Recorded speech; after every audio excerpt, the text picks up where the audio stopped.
Hello student, good morning. Now I am discuss about your topic, next topic, electrical intensity due to a dipole on axial line. It's a very important concept और it's 2006 का एक long question है। देखो ये भी एक है, इसका दोनों तीन तो है, एक एक्सियल लाइन होता है, दो इक्वेटोरियल लाइन होता है और एनी अदर पॉइंट होता है। लेकिन देखो यहीं पे इस एक्सियल लाइन को इतना इंपोर्टेंस दो क्योंकि आगे एग्जाम में आएगा। और इक्वेटोरियल लाइन ये दोनों ही क्वेश्चन और दोनों ही कॉन्सेप्ट बहुत इंपोर्टेंट है, ये वाला जरूर आएगा। देखो आपने गंठ बांध लो, ये वाला जरूर आएगा। देखो तो हम डिस्कस करने के electrical intensity due to dipole on axial line. हम तो पहले पढ़ चुके हैं इलेक्ट्रिकल इंटेंसिटी क्या होता है, हम ऑलरेडी खत्म कर चुका है। जो लोग को नहीं आता वो जाके मेरा पिछला वीडियो देख दो, वो जरूर आ जाएगा। देखो तो हम किसको बोलते हैं एक्सियल लाइन? जो लाइन दोनों चार्ज और सेंटर को देके जाता है, उस लाइन को बोलते हैं हम axial line. The line passing through both the charges and centre of dipole, इसको हम बोलते हैं एक्सियल लाइन। तो देखो ध्यान दो, ये मेरा एक डाइपोल है, ये मेरा एक डाइपोल तो सब लोग को पता है, equal and opposite charge separated by A small distance, dipole. देखो सो ये मान लो ये माइनस क्यू चार्ज है और ये प्लस क्यू चार्ज है, उसका नाम भी दे दो, ये इसका नाम ए है, उसका नाम बी है, और ये होता है सेंटर ऑफ डाइपोल। क्या है? Centre of dipole. Centre of dipole को नाम दे दो, ये मेरा मान लो ओ। क्या है? ओ। देखो तो इसका लेंथ क्या होता है? डाइपोल का लेंथ क्या होता है? 12 होता है, ये होता है 12। जब ये मिड पॉइंट होता है तो उसका लेंथ क्या होगा? ये भी एल होगा, ये भी एल होगा। देखो हमें क्या निकालना है, हमें क्या पता करना है? एक्सियल लाइन का ऊपर में जो भी टेस्ट चार्ज होता है, वो टेस्ट चार्ज का ऊपर में एक्चुअली इलेक्ट्रिकल इंटेंसिटी क्या होता है। देखो ये मान लो ये मेरा एक टेस्ट चार्ज है जो यहीं पे पड़ा हुआ है, ये मेरा टेस्ट चार्ज है। देखो ये मेरा टेस्ट चार्ज है, टेस्ट चार्ज है कि नहीं? और उस टेस्ट चार्ज, ये क्यू नॉट होता है, test charge means Q naught, छोटा चार्ज है ना, पॉजिटिव चार्ज है ना। तो देखो इस पॉइंट पे मेरे को क्या निकलना है? इंटेंसिटी, उसका क्या निकाला है? एबिलिटी। उस पॉइंट पे उसका स्ट्रेंथ, इस पॉइंट पे इलेक्ट्रिक फील्ड का स्ट्रेंथ क्या होता है, ये मुझे फाइंड करना है, ये इंपोर्टेंट है मेरे लिए। तो देखो मान लो ये देखो, ये सेंटर पे इस पॉइंट का डिस्टेंस आर, क्या है? आर। आएगा कि नहीं आएगा? तो मुझे इस पॉइंट पे क्या निकलना है? Electric field intensity. देखो ध्यान दो, ये मेरा डाइपोल है, let A B an dipole, O be the centre of dipole, P is an point, P is a point on axial line which is situated r distance from center of dipole. आएगा कि नहीं आएगा? हम लिखेंगे, लिख पाएंगे? तो देखो मुझे क्यू नेट के ऊपर ये माइनस क्यू चार्ज क्या पकाता है, क्या प्रभाव पकाता है और क्या फोर्स देता है, और उसका इलेक्ट्रिकल इंटेंसिटी क्या होता है, और इस P पॉइंट पे प्लस क्यू का जो चार्ज वो क्या होता है, उसका इंटेंसिटी क्या होता है, उसका फोर्स का डायरेक्शन क्या होता है, मुझे ये बात पता करना है। देखो पहले मान लो ये P पॉइंट पॉजिटिव चार्ज होता है, पता है कि नहीं? और क्यू चार्ज, ये माइनस क्यू चार्ज नेगेटिव होता है, तो उसका फोर्स किधर जाएगा? एट्रैक्टिव होता है, एट्रैक्टिव होता है कि नहीं? तो इसका इलेक्ट्रिकल इंटेंसिटी कहां जाएगा? देखो मैं पेन थोड़ा चेंज कर रहा हूं, देखो इसका इलेक्ट्रिकल इंटेंसिटी क्या होता है? इधर जाएगा। मान लो इसको मान लो E1, E1 की नहीं, देखो अच्छे से देखो, ये कोई भी डिफिकल्ट नहीं है, इतना आसान होगा कि तुम सोच भी नहीं पाओगे, ये इतना आसान है, समझते हो नहीं? देखो यहां पे देखो, इस क्यू नॉट, इस माइनस क्यू चार्ज की तरफ ये क्या होगा, अट्रैक्ट होगा। दैट मीन्स उसका फोर्स भी इधर जाएगा, इलेक्ट्रिकल इंटेंसिटी भी इधर जाएगा, डायरेक्शन टुवर्ड्स पी। एक बार E1, पहले हम E1 फाइंड करेंगे। देन देखो, इस क्यू नॉट चार्ज इस चार्ज के लिए कौन सा तरफ जाएगा, ये भी पॉजिटिव चार्ज है ना, तो ये कहां जाएगा, लेफ्ट साइड जाएगा कि राइट साइड जाएगा, राइट साइड जाएगा। तो ये वाला कहां जाएगा, राइट जाएगा, क्योंकि पॉजिटिव पॉजिटिव चार्ज रिपेल होता है, क्या होता है, रिपेल होता है, तो ये वाला इधर जाएगा। तो देखो ये होगा, मान लो इसका इलेक्ट्रिकल इंटेंसिटी E2 है, मुझे क्या निकालना है, नेट इलेक्ट्रिकल इंटेंसिटी। मुझे नेट इलेक्ट्रिकल इंटेंसिटी कैसे पता चलेगा, देखो और भी एक बार देखो, जब इलेक्ट्रिक फील्ड इंटेंसिटी एक डायरेक्शन में जाएगा, मान लो ए E1 ए E2, तो उसका इलेक्ट्रिक फील्ड इंटेंसिटी क्या होता है, E1 प्लस में E2 होता है, ये वेक्टर क्वांटिटी है। देखो जब ये देखो, ये E1 इधर गया, E2 इधर गया, तो देखो इसका नेट इलेक्ट्रिकल इंटेंसिटी क्या होगा, जो बड़ा है, देखो इफ E1 E2 से बड़ा होगा तो net electrical intensity E1 minus E2 होगा। इफ E2 E1 से बड़ा हो तो net electric field E2 minus E1 होगा। ये बात अपने दिमाग में घुसा हो, जो बड़ा होगा, बड़ा से छोटा वाला माइनस होगा, तो आपको नेट इलेक्ट्रिकल इंटेंसिटी मिलेगा। तो देखो अभी हमको पता करना है कि कौन सा वाला बड़ा होगा, कौन सा वाला का स्ट्रेंथ ज्यादा होगा, कौन सा वाला का कम होगा। हम कैसे पता करेंगे, हम कैसे पता करेंगे, देखो मैं और एक बार बोलता हूं, देखो ध्यान से दिमाग में घुसा हो, ये वाला हर कॉन्सेप्ट न्यूमेरिकल में भी यूज होगा।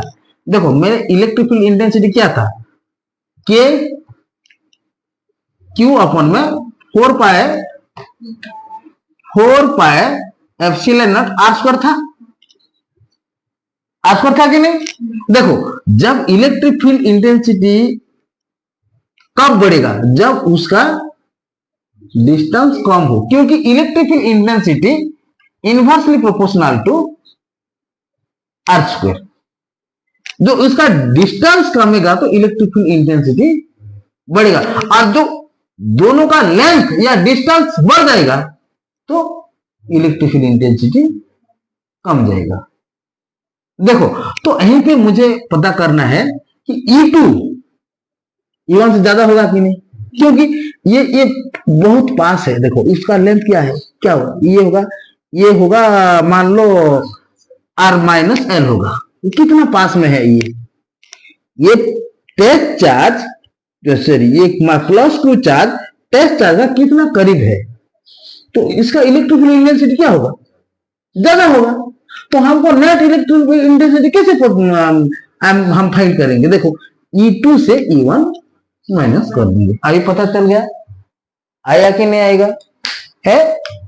इसको हम सिंपली देखो, एक सिंपली इजी हमको लगने के लिए देखो ये वाला मैं आपको लिखा हूं, देखो जो कि कोई भी डिफिकल्ट नहीं है। तुम जो भी क्वेश्चन आएगा तो तुम बहुत डिस्क्राइब करने से भी होगा, छोटे छोटे लाइन लिख के भी हम डिराइव करने से भी होगा, नहीं तो हम पहले किसका इलेक्ट्रिक फील्ड इंटेंसिटी फाइंड निकालेंगे, E1 का। देखो इलेक्ट्रिक फील्ड इंटेंसिटी, देखो electric field intensity, electric field intensity due to minus Q charge, तो इलेक्ट्रिक फील्ड इंटेंसिटी क्या हुआ, E1 हम लिए है, E1 इक्वल टू क्या होगा, 1/4 पाए एप्सिलॉन, इसका मैग्नीट्यूड होता है, माइनस क्यू नहीं होगा। मैं हर बार बोलता हूं, कूलम से लॉ याद है कि नहीं, माइनस उसका वो साइन बताता है कि ये माइनस या प्लस, उसका नेचर है ये। जब हम electric field intensity find out करेंगे तो ये -2 मत लिखना, ओनली क्यू लिखना है। देखो तो ये वाला हमको पता है E1 एक क्यू अपन में एपी का स्क्वायर, एपी का स्क्वायर। तो एलॉन्ग डायरेक्शन कहां आएगा, इधर से इधर आता है, तो इसका एलॉन्ग क्या होगा, पीए होगा। ये क्या होगा, पीए होगा। तो देखो यहां पे एपी क्या होगा, और एपी और पी इक्वल, एपी क्या होगा, देखो एपी को क्या क्या होगा, यहां पे ओपी प्लस ओए, ओपी प्लस ओए होगा, ओए होगा कि नहीं। तो ओपी क्या है, आर है, आर प्लस एल है, आएगा कि नहीं आएगा। तो इसको हम लिखेंगे, देखो E1 इक्वल टू में 1/4 pi epsilon naught Q by R plus L का स्क्वायर एलॉन्ग पी। इसको इक्वेशन दे दो, इक्वेशन 1 नामकरण कर दो, इक्वेशन 1। अभी हम जाएंगे electric field intensity due to plus Q charge, इसको हम लेंगे E2। इलेक्ट्रिक फील्ड इंटेंसिटी देखो, electric field intensity due to कौन सा चार्ज, प्लस क्यू चार्ज, और रिपेल होगा ना, रिपेल होगा कि नहीं। तो ये वाला हम लेंगे E2। E2 क्या होगा, 1/4 पाई एप्सिलॉन नॉट। देखो छोटी छोटी बात से बहुत बड़ा होता है, देखो छोटी छोटी चीज को भी मत छोड़ना। देखो 1/4 पाई एप्सिलॉन नॉट, तो ये क्या होगा, Q बाय ये क्या होगा, पीबी का स्क्वायर, पीबी का स्क्वायर की नहीं, पीबी का स्क्वायर। लेकिन उसका डायरेक्शन कहां जाएगा, देखो उसका डायरेक्शन कहां आएगा, ये फोर्स देगा ना, ये बहुत पास में है, तो इलेक्ट्रिक इंटेंसिटी ज्यादा होगा, तो उसका डायरेक्शन कहां जाएगा, बीपी। डायरेक्शन कहां जाएगा, बीपी, तो ये होगा बीपी। इसको मान लो इक्वेशन 2। देखो इक्वेशन 2 मानने से पहले देखो ये ऑल आर वेक्टर क्वांटिटी। सो देखो E2 इक्वल टू में क्या होगा, 1/4 पाई एप्सिलॉन नॉट, आया कि नहीं। क्यू अपन में पीबी का स्क्वायर क्या होगा, ये आर है ना, पीबी का मतलब देखो यहीं पे मैं और एक रफ करता हूं, PB PB PB equal to R से पीओ से किसको हम घटाएंगे, ओबी को घटाने से हमको मिलेगा पीबी। तो ये क्या होगा, आर माइनस एल होगा कि नहीं। तो इसको हम लिखेंगे, देखो आर माइनस एल का स्क्वायर, आर माइनस एल का स्क्वायर एलोंग पीबी। देखो हमें अभी देखो हम इसको इक्वेशन 2 भी मान लो, हमको अभी क्या निकालना है, नेट इलेक्ट्रिक फील्ड इंटेंसिटी। क्या निकालना है, नेट इलेक्ट्रिक फील्ड इंटेंसिटी। मैं अभी अभी तुमको बताया था नेट इलेक्ट्रिक फील्ड इंटेंसिटी क्या होगा, very good, E2 minus E1। आया कि नहीं आया, देखो नेट इलेक्ट्रिक फील्ड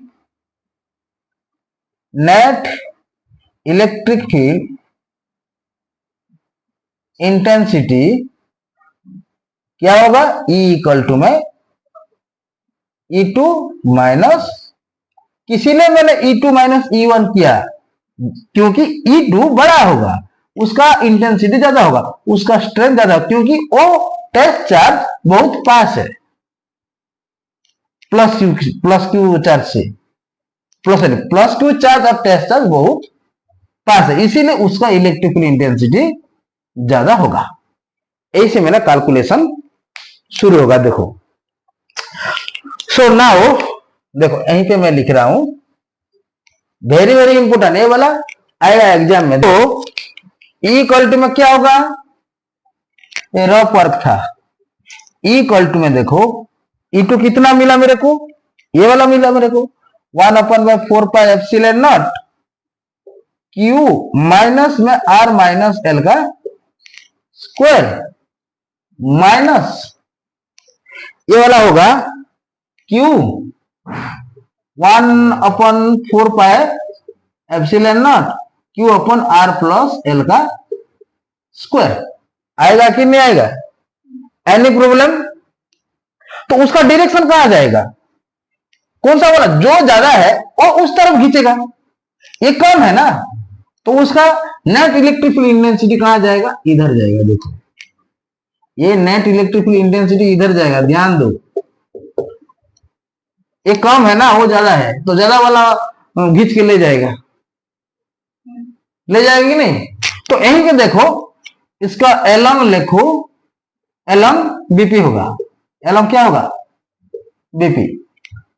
देखो यहीं पे कॉमन जाएगा, ये वाला कॉमन जाएगा और क्यू भी कॉमन जाएगा, तो कौन सा वाला? क्यू ओपन में क्या होगा? 4 पाई एप्सिलॉन नॉट, ये कॉमन जाएगा, तो अंदर क्या बचेगा? 1/r माइनस एल का square minus 1/l plus r plus L का स्क्वायर होगा। आया कि नहीं? Any problem? देखो अभी इसको कैलकुलेशन करना है हमको। सो देखो Q अपन में 4 पाई एप्सिलॉन नॉट, ये एलसीएम क्या होगा? इस दोनों का एलसीएम होगा r माइनस एल का स्क्वायर इंटू में r प्लस एल का स्क्वायर होगा कि नहीं होगा? तो देखो ऊपर में क्या बचेगा? ऊपर में क्या आ जाएगा? ये इसको जब हम इसके साथ डिवाइड करेंगे तो ये बचेगा, तो r प्लस एल का स्क्वायर इंटू में 1 है, तो r प्लस एल होगा, ये l है। माइनस में देखो l को थोड़ा अच्छा से लिखो, माइनस में क्या होगा? r माइनस एल का स्क्वायर होगा। देखो ये मैं शॉर्टकट बताता हूं आप लोगों को, ये 8, 9, 10 में तुम पढ़ चुका हो। a प्लस बी का square minus a minus B का स्क्वायर, ये क्या होता है? 4ab होता है। 4ab होता है कि नहीं? ये होता है, क्या होता है? 4ab।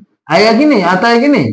नहीं तो अपने आप कैलकुलेशन कर लो, इसको प्रूफ कर लो, इसका फॉर्मूला पुट करो, इसका फॉर्मूला पुट करो, और फर्स्ट और सेकंड से माइनस करने से ये वाला आ जाएगा। देखो तो यहीं पे क्या होगा? देखो Q अपन में 4 पाई एप्सिलॉन नॉट, तो ये मैं डायरेक्ट लिखता हूं 4r l 4ab ना, होल में। देखो यहीं पे देखो ये वाला और एक देखो a प्लस बी इंटू में a माइनस बी, क्या होता है?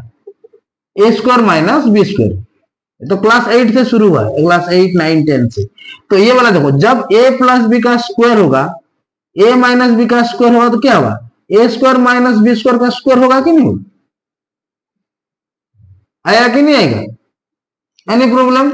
प्रॉब्लम नहीं होना चाहिए। देखो तो इसको मैं डायरेक्ट लिखता हूं, क्या होगा? R square minus L square का ये क्या होगा? Whole square. आएगा कि नहीं आएगा?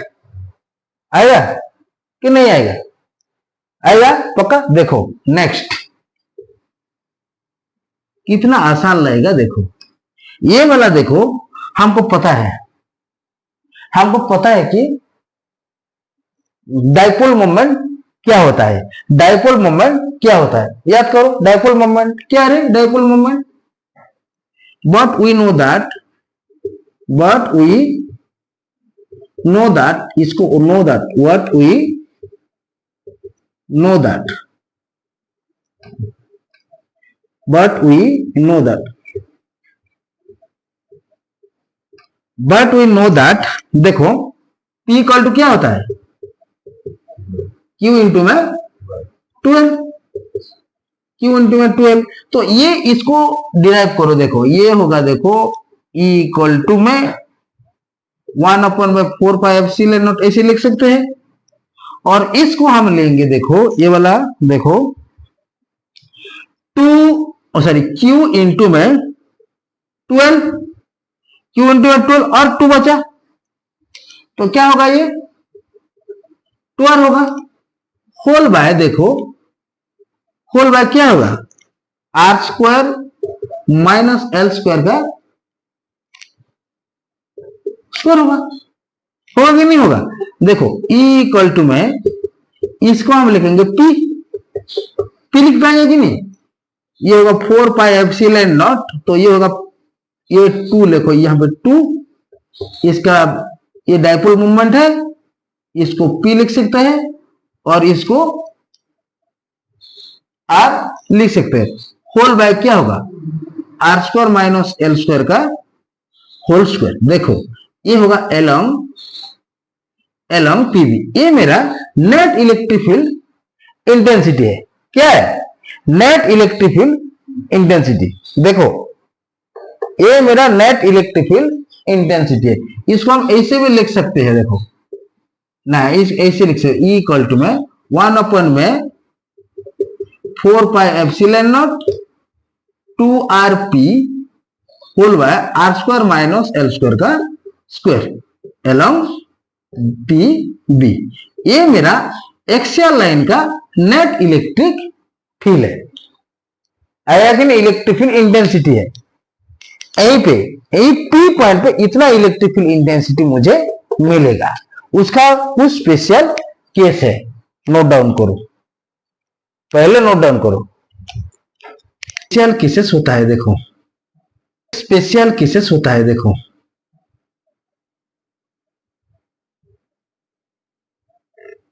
देखो फॉर शॉर्ट डाइपोल में क्या होता है कि इस आर से एल बड़ा बहुत छोटा होता है। ये आर से एल, देखो L is very less from R, so हम एल को क्या लेंगे, 0 मानेंगे।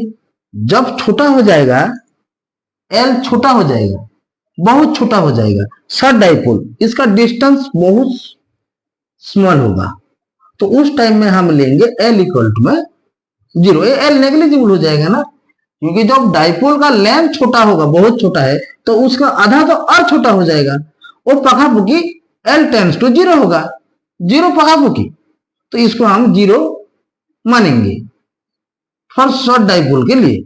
तो जब हम एल को 0 मानेंगे तो ये वाला क्या होगा, नेट इलेक्ट्रिक फील्ड इंटेंसिटी। देखो it's a very very important for short dipole. और एक फॉर्मूला देखो, तो E इक्वल टू 1 अपॉन में 4 पाई एप्सिलॉन नॉट इंटू में ये 2rp होगा होल बाय, देखो ये P भी वेक्टर क्वांटिटी है, डाइपोल मूवमेंट है। देखो तो ये होगा r स्क्वायर का, ये होगा स्क्वायर, L तो नेग्लिजिबल हो गया ना, L का स्क्वायर, 0 का स्क्वायर कोई मतलब नहीं, ये होगा एलोंग बीपी होगा। तो E इक्वल टू में 1 अपॉन 4 पाई एप्सिलॉन नॉट, तो ये वाला 2rp होल बाय ये होगा r टू द पावर 4 होगा एलोंग pv। तो देखो ये r और एक कैंसिल हो जाएगा, यहीं पे 3 बचेगा, तो मेरा यहीं पे मैं लिख देता हूं उसका electric field intensity for short dipole का। देखो E इक्वल टू में क्या होगा, 1 अपॉन में 4 पाई एप्सिलॉन नॉट, ये होगा 2p अपॉन में आर क्यू, और इसको हम ऐसे भी लिखेंगे 2p अपॉन में 4 pi R Q, sorry 4 pi epsilon not into में R Q along B P होगा। It's a very very important for short dipole के लिए। ये शॉर्ट डाइपोल का फॉर्मूला भी समझो। जब तुम एक्सियल लाइन का इलेक्ट्रिक फील्ड इंटेंसिटी निकाल पाओगे, तो फॉर शॉर्ट डाइपोल के लिए तो एल को 0 कर दोगे, एल 0 करने से ये वाला निकल कर आएगा। ये एक फॉर्मूला है, इसको दिमाग में घुसाओ और इसको फॉर्मूला रूप में भी ले लो, क्योंकि आगे न्यूमेरिकल में बहुत कम आएगा। आया कि नहीं? ये मेरा था electric field intensity due to dipole on axial line. देखो मैं और एक बार बोलता हूं, ये देखो डाइपोल क्या चीज है आपको पता है, minus Q charge plus Q charge, उसका बीच में डिस्टेंस एल होता है, और पी एक पॉइंट होता है जो इस दोनों चार्ज को देकर जाता है। यहीं पे एक टेस्ट चार्ज क्यू होता है। क्यों टेस्ट चार्ज के माइनस क्यू के साथ दिखना है, वो अट्रैक्ट होता है कि रिपल होता है, और प्लस क्यू के साथ तब दिखना है, तो ये प्लस प्लस होता रिपल होगा। और हमको पता करना है कि कौन सा इलेक्ट्रिक फील्ड ज्यादा है, कौन सा इलेक्ट्रिक फील्ड कम है। जो ज्यादा होगा, ज्यादा से कम को माइनस कर देना है। तो ये वाला बहुत दूर में है तो उसका इलेक्ट्रिक फील्ड इंटेंसिटी कम होगा, और ये पास में है तो इसका इलेक्ट्रिक फील्ड इंटेंसिटी बड़ा होगा। तो नेट इलेक्ट्रिक फील्ड हम फाइंड आउट करने के लिए E2 माइनस V1 करेंगे। आएगा कि नहीं आएगा? Any problem? तो हम इलेक्ट्रिक फील्ड इंटेंसिटी यहीं पे निकाला E1, यहीं पे लगा निकाला E2, देन ये होगा E2 हो गया E2, देन हम net electric field intensity find किए और उसका वैल्यू पुट करके देखो फाइनली हम net electric field intensity complete किए। देखो यहीं पे, और स्पेशल केस में एल्टा इक्वल टू 0 लेंगे, एल का वैल्यू, क्योंकि ना एल बहुत छोटा होगा उस टाइम में। हम देखो एल 0 होगा तो ये वाला r टू द पावर 4 होगा, तो आर आर कैंसिल होकर हमको बचेगा net electric field 2p whole by 4 pi epsilon naught r Q बचेगा अलोंग वेरी वेरी। और उसका डायरेक्शन इंपॉर्टेंट है, ये था एक्सियल लाइन का। ये लॉन्ग क्वेश्चन जरूर आएगा। देखो इसको डायरेक्शन थोड़ा गलत लिख दिया, ये होगा बीपी होगा, ये भी बीपी होगा, ऊपर भी बीपी होगा है। देखो पेज चेंज होने से लिखना गलत हो जाता है। देखो यहीं पे मैं देखा, इधर गया तो यहाँ बीपी लिखा था, वहीं पे पीबी होगा, इसी ध्यान से दिखना। ये भी बीपी होगा, ये तो मैं लिखा हूं, फाइनली बीपी ही लिखा हूं। देखो ये होगा बीपी एलंग बीपी। आया कि नहीं आएगा?